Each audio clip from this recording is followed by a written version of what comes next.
Welcome. In front of me is a LENOVO Tab P11, and today I will show you a couple tweaks and the tricks you can do on this device. So, jumping straight into it, we're going to begin by opening up our settings and navigating to the display section. Now in here, we'll have a dark mode, or dark theme as they're calling it, but apart from just the typical dark and light mode, you do have a schedule option below that, which will allow you to select it to be on a custom timer or from sunset to sunrise. So the device will automatically switch between these two modes on its own, which is a pretty nice thing to have. Now moving on to the next thing, it's the screen refresh rate, which is a little bit lower somewhere here. There we go, screen refresh rate. By default, it is set to be adaptive, which is actually pretty nice. But if you like to prioritize battery life on your device, and for instance, maybe you primarily read on this device, then having a high refresh rate doesn't really give you anything. So for the people that use this more like an ebook reader and don't really care for the high refresh rate, you can select it to be standard, and this will increase your battery life. While high will give you the smoothest option, but high and adaptive are basically the same when it comes down to an actual usability, with the difference of high consuming more battery. So just to explain this a little bit further, high will run the device at constant 120 frames per second at the display. So you're getting 120 different frames in a single second from scrolling up and down.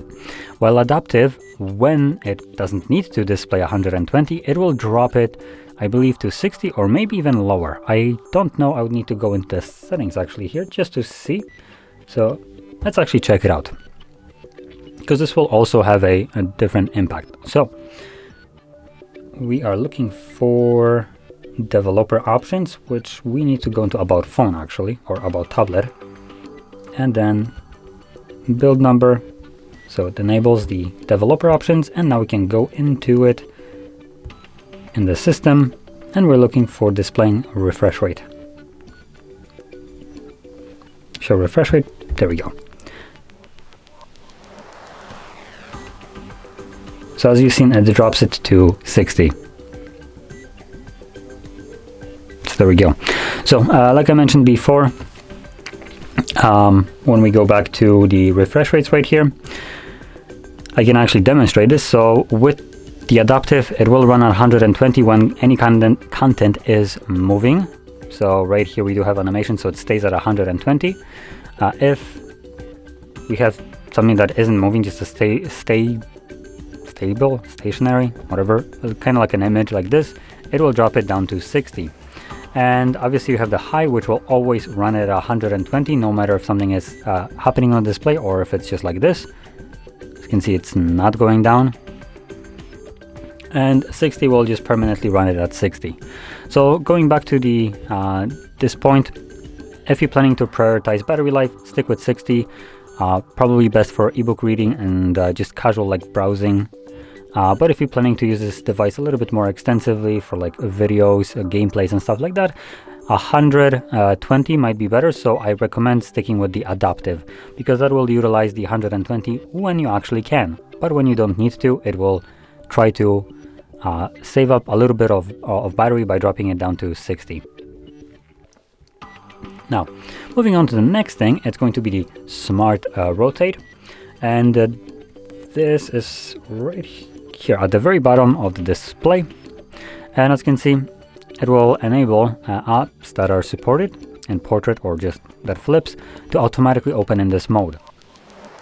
So just a nice thing to have for a tablet, especially when it's open up an app and automatically starts in this kind of mode, kind of annoying you.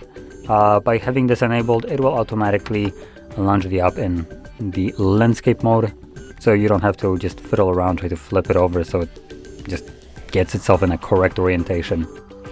Now moving on to the next thing, it's going to be the productivity mode, and this sounds a little bit weird, but basically what it is, it's a desktop mode.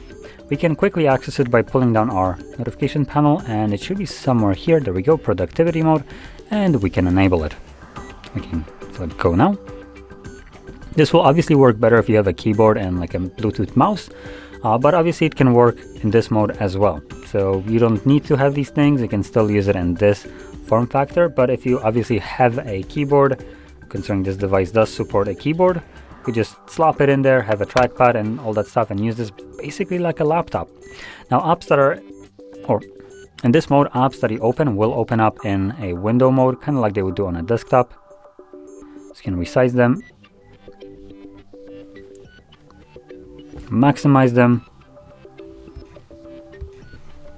So yeah, it works pretty well. And to exit this mode, we'll just go back here and select exit productivity mode. And the last thing that I'm gonna show you is for the people that don't really care for the productivity mode, but just want to use the device to its fullest potential. So that would be utilizing the dock. Now, by default, you will have a bunch of applications in here. You can add more apps into here. So let's just grab it over, drag it into, come on. Okay, so this is actually the most applications that we can have right here, which a little bit disappointing, I'm not gonna lie. So if you want to have more or different applications, you need to remove something. Now probably if you're gonna remove anything, I'd recommend removing things like the Google Assistant or the Play Store. It's kind of useless.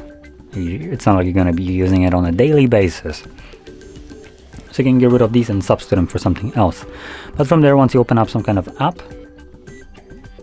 should have our little dock visible, but for some reason it's not here. I would really like to see the dock. Normally it was visible before.